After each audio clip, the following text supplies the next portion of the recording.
Asatoma Satgamaya Tamasoma Jyotirgamaya Mrityurma Amritam Gamaya.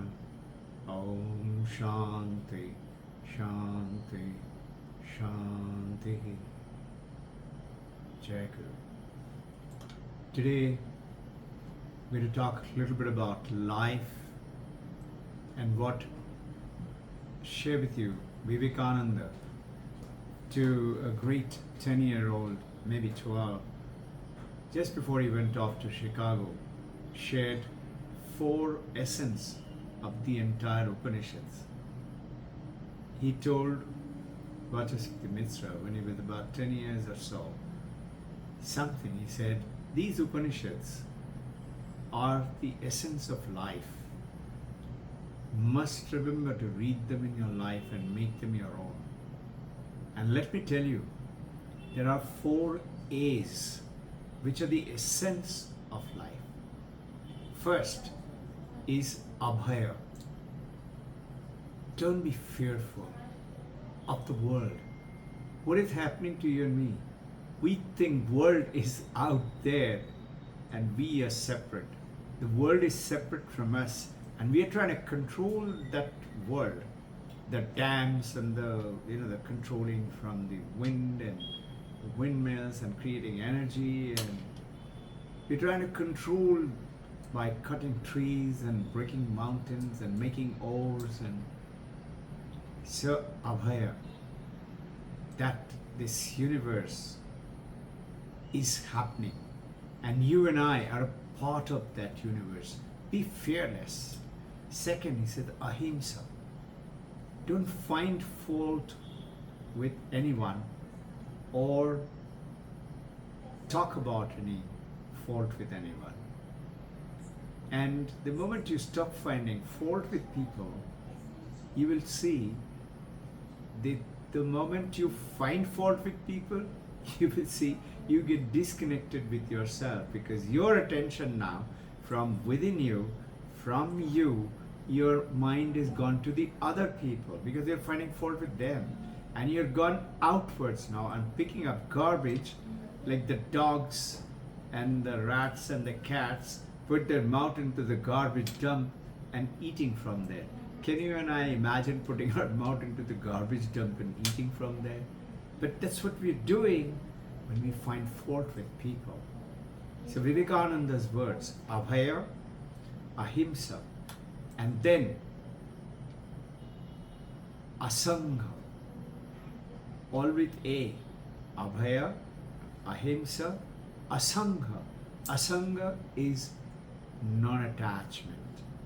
Know that you are the one and that everybody else is also you. The same, the waves, thousands of waves. Just understand it, think of it. Thousands of waves. But when the ocean is calm, all wave becomes one huge ocean. In other words, one huge mass of water. Similarly, all of us are a huge mass of consciousness, Chaitanya. The science today talking about it instead of the consciousness, and some are talking about consciousness and talking about quantum flux or manifestation, quantum manifestation. So, Abhaya, Ahimsa, Asanga, and the ultimate is Ananda. So when the universe is happening, not because of you, because we try to control the universe, we want things to happen our way, and we want to control it in the time zone of ours. But just think, a flower, if it tries to bloom by itself, the flower is going to destroy itself or become warped.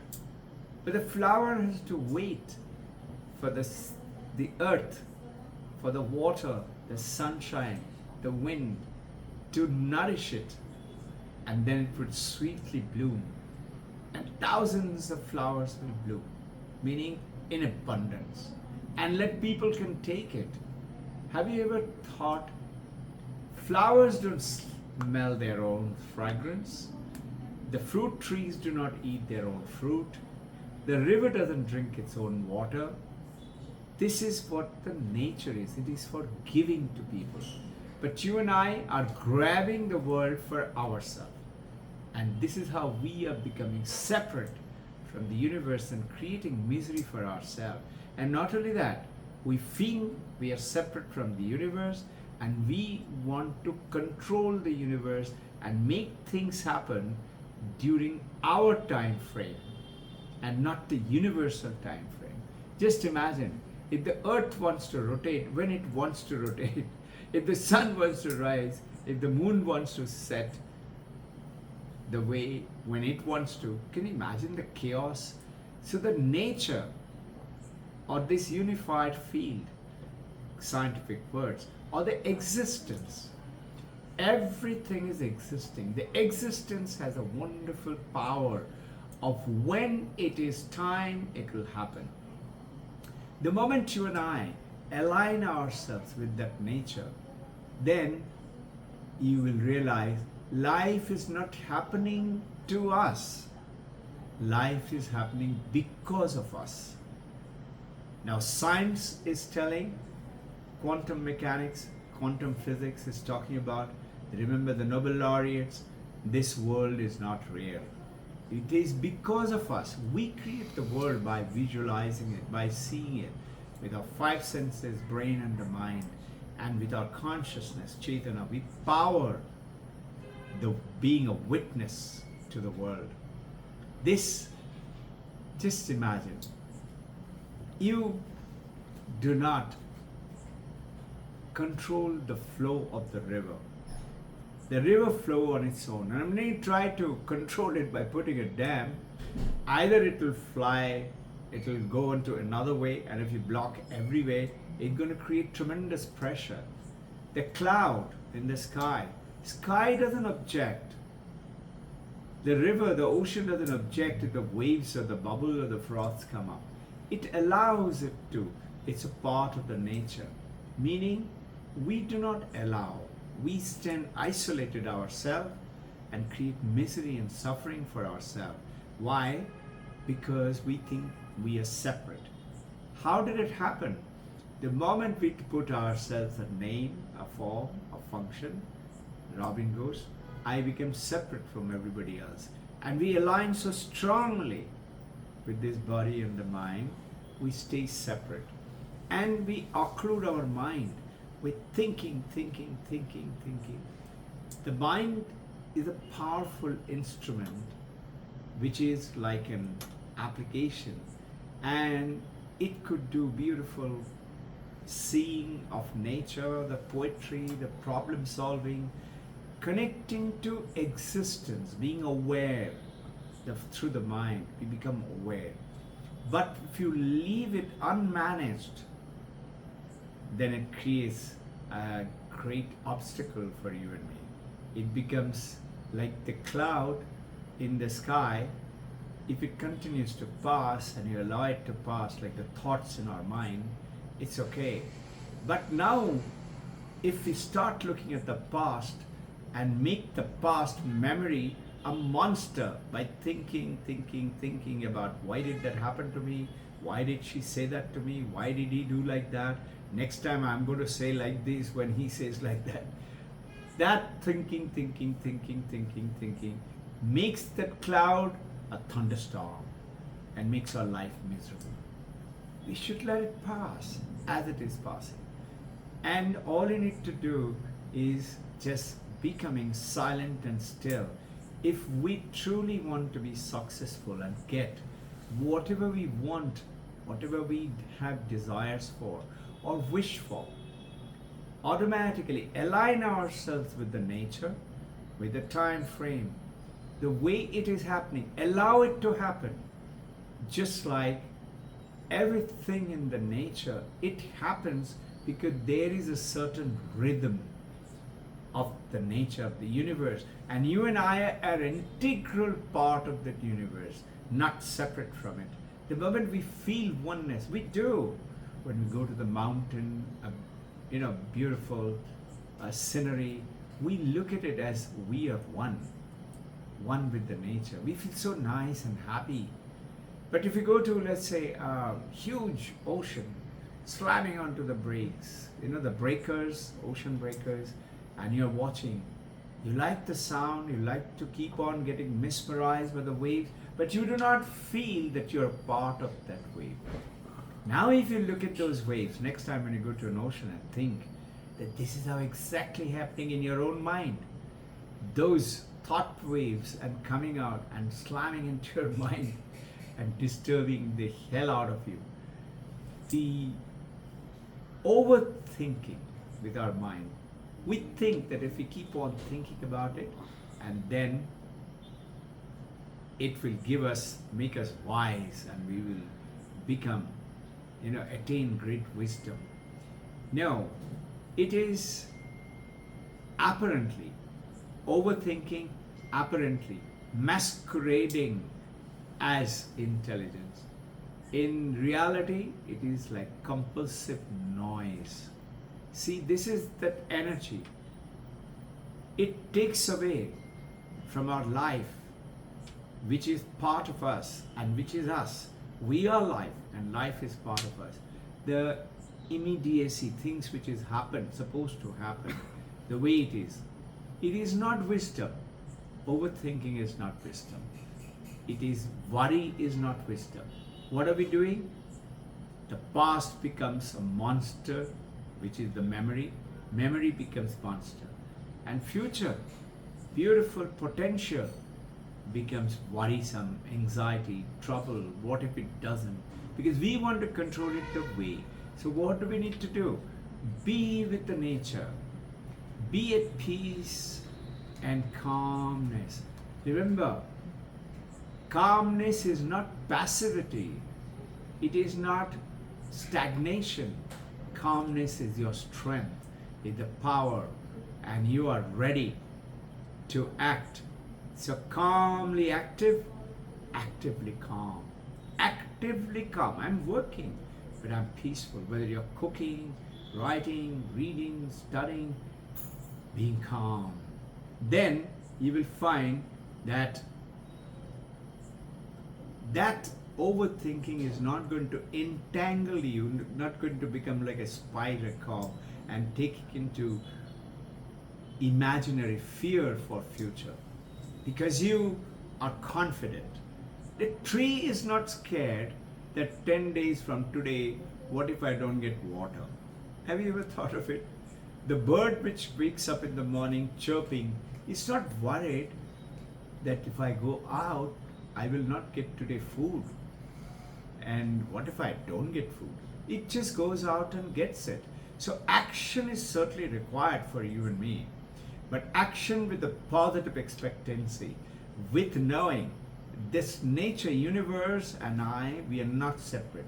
This whole universe has created galaxies and stars and nebulae and this earth, and how many billions of people around the world, and how many billions of mind and the brain and their dreams and the visions. It's not just the Wright brothers wanting to fly, or Isaac Newton to discover, or Swami Vivekananda to say India will be independent. Did you know? 1901, Swami Vivekananda made 3 predictions. Number 1, India will be independent in 50 years of time. 1947 we got our independence. He had made 2 other predictions. The other one has also come true, but it's need not refer to this right now. And the 3rd prediction is India will rise, which is yet to be seen, far ahead of what India has ever been in finances, in spirituality, in the strength of the humanity, and become the first power never to slide back again. And far ahead, we used to be Sonika Chidiya. Do you all have read it in the school days? In other words, the golden bird of the universe. And we went down because of the oppression and invasion by the foreigners to take away the wealth. But India can't be kept down. That Bharat is the power I'm talking about, is in understanding this universe and being with it. If your mind is worried, see, when you look at a calm lake, You see the universe with it, all the mountain, the leaf, the birds flying, just in the reflection in that pond. This is called vivarta, meaning if I touch the leaf in the water, the tree's leaf in the water, I don't touch the tree on which reflection coming. I touch water. If I touch the bird reflecting on the river, on the water lake, I don't touch the bird, I touch the water. Similarly, everything in this universe is the consciousness, made of consciousness. That universe is one, which is called manifestation of unified field or quantum manifestation, scientific way. Vedanta is talking about awareness, consciousness. Be aware, be conscious of this wonderful world is waiting to serve you. It is waiting to give it to you. But we are too impatient and we are closing our mind by wanting to make it happen. And the moment you become under pressure, it is like when you walk into a room, sometimes you walk into some room and you knew there is some war, some fight was going on there. If you go to somebody's house, they're smiling and welcoming you, but you knew they were fighting before. How do you know that?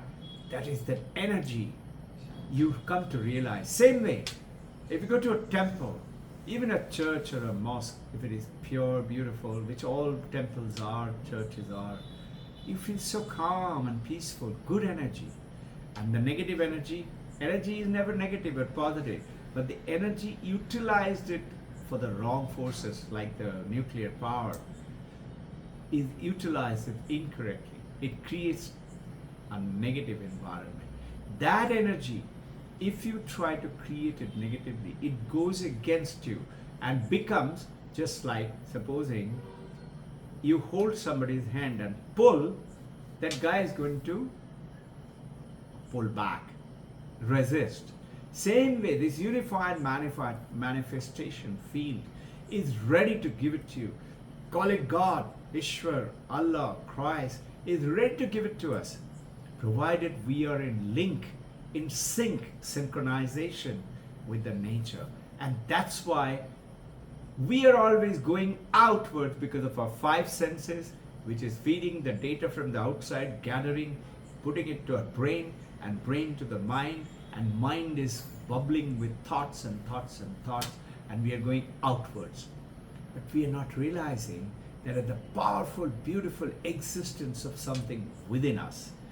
And that is why, to be successful, the great masters say, dive within and be there every day, morning and evening, for a short while.